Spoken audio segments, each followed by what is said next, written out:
Hello, fellow YouTubers. This is a Timmy Bonker deal update. Basically, let's say. Basically, I'm on the corner of Prospect and Francis, known as now Martin Luther King, at the Hammond Hardware store, the corner of the parking lot. I had just been approached by a couple people today. One was just asked me about my cats, and the other one, this guy I think is suspicious as fuck.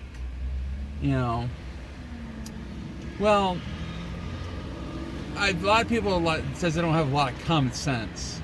You know, I don't get it at this point. What's going through these people's head? I know you see this. It says word on my side of my van says kidnap, but apparently you haven't read the rest of the whole sign itself on the car, because it says basically service cats kidnapped. And my phone or call or text. And I have my posters posted on my car. My cat's missing. Like I said, I have no problem nobody approaching me and asking me questions. But, I mean, I'm out here on the open. Basically, everybody can see me. Big guy, not hard to identify.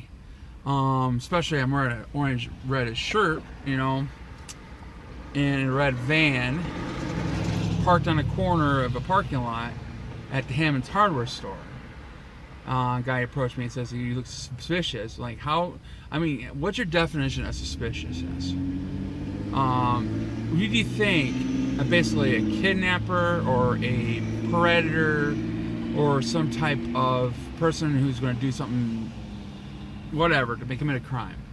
Would you think they won't be so obvious and out in the open like this? You know, think about it. It's common sense. I got my license plate number. You got my phone number. Stuff like this you can see on my van. You can identify me pretty well. I mean, sure. You might think of other things, but again, you got to see past kidnap. The reason why, what else? I mean, I could put missing, but I know I'm tracking the wrong kind of attention by putting kidnap on my car, but I'm getting attention otherwise. But our people are actually reading the car and understand what it means. I get very few people, but again, I get the people. Some people just don't get what's going on. It's like when I drove through that neighborhood where Amherst Street is on Clark Street. This guy comes out, says I'm making his kids nervous.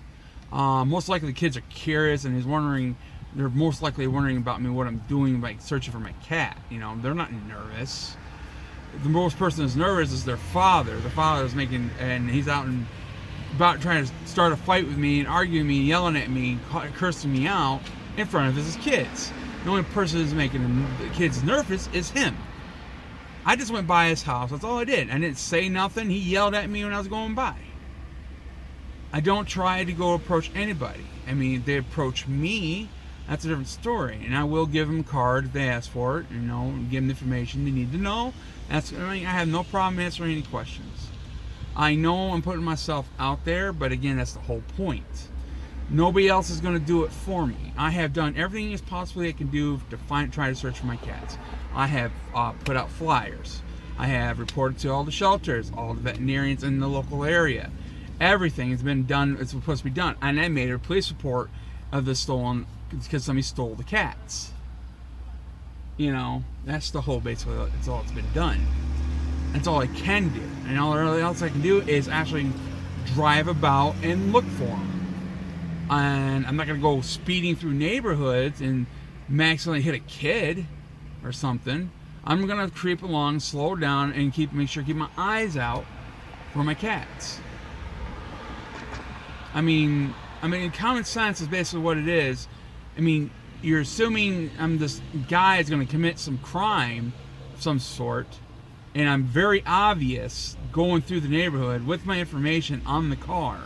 My license plate exposed, my face exposed, and what it looked like, you know? I mean, it's not hard to identify me. I mean, it's like, how many big fat people you see in Jackson my size? Like, really, if I was going to commit a crime, will I actually get away with it? Probably not. I mean, it's the obvious thing. People you just don't use their common sense anymore. I mean, how else would I be looking for my cat? Sit in front of my computer and on Facebook constantly, trying to look through postings, maybe hoping somebody saw my cats, and get criticized or judged by people all the time? No. I'm not gonna sit there and sit on my hands all day. I have nothing else better to do. I'm disabled. I am on disability. I have nothing else better to do all day. What, sit at home? No. At least I'm getting out of the house and actually doing something. Trying to find my cats. And then another thing, I did follow, I know it's creepy, but again, I did follow the lady who took my cats. But I lost her somewhat down to basically, Seymour Street, off Elm. I'm assuming because she works a good long shift, because she works from basically what it looks like her hours are 6 to 9, somewhere in there. I'm assuming, because that's about the time she gets out of. That's where she gets about 10 o'clock. She gets out of work when gets back from work and at home. And Monday and Tuesday she's home all day. So, and that's the only times she's home. About pretty much it. I already had sent the letter in the mail to her, pleading for my cats, but so I'm just kind of a psychological what do you want to call it? Basically about a lot psychological about it. Part being logical of she gets out of work late time and too tired to even do anything very much and take my cats very far. One night she probably saw my cats in her yard and grabbed them up and dumped them somewhere, most likely somewhere nearby. I'm going to start limiting my search back into just Jackson itself, not too far out. So because somebody getting out of work for that long hours of shift, because of the days my cats came up missing, because I always kept track of my cats where they were. Every time. When I always go outside, call them, see how they're doing, make sure they're doing okay when I don't have them inside the house. Always periodically check my cats. That's how I know when they disappear, in exact dates. Because the dates that they came up missing is the days she worked. I would thought maybe she take them out to try to dump them when she go to work, but no. It's too early. She has to leave at 5:30 in the morning, and and go to work. So she did go by where she was going to work at. She did go by close by Cascades Humane Society.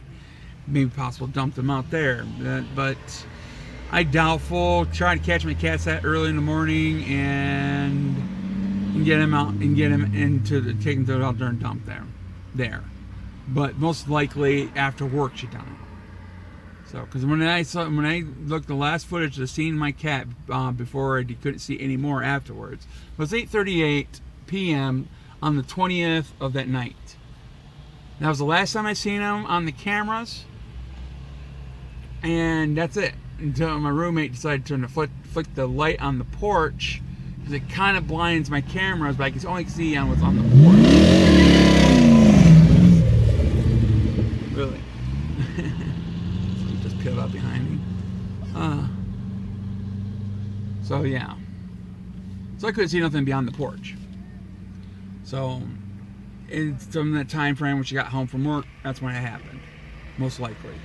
Because I got up pretty early that next day in the morning. So, and then that's when I called him when I got up, I called for him. And he didn't show up. Then I tried again, and when I looked to take off and go somewhere, came back, did the same thing, still didn't come back. So I knew he was gone again. Timmy. So I don't know where he's at.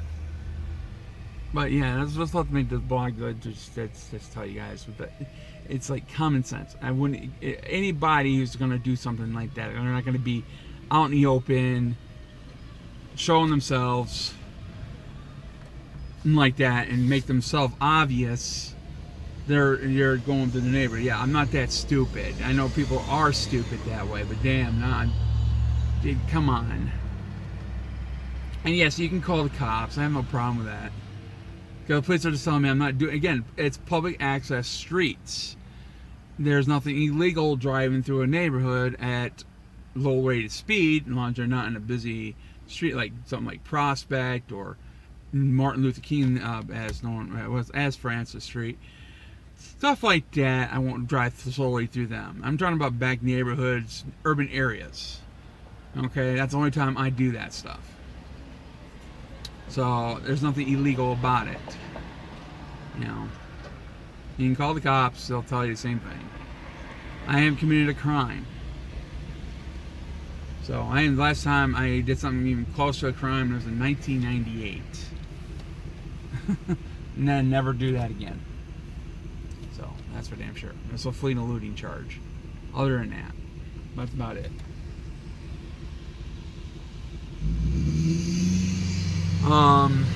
Yeah. Alright, I'm gonna stop now, and I'll probably upload this later, of course, and this is not a live video, so I'll upload it here when you'll see it later, of course. Duh. Right, alright, I'm gonna call it. And I'll catch you later. Thank you for watching my video. Please like and subscribe, and have a good day.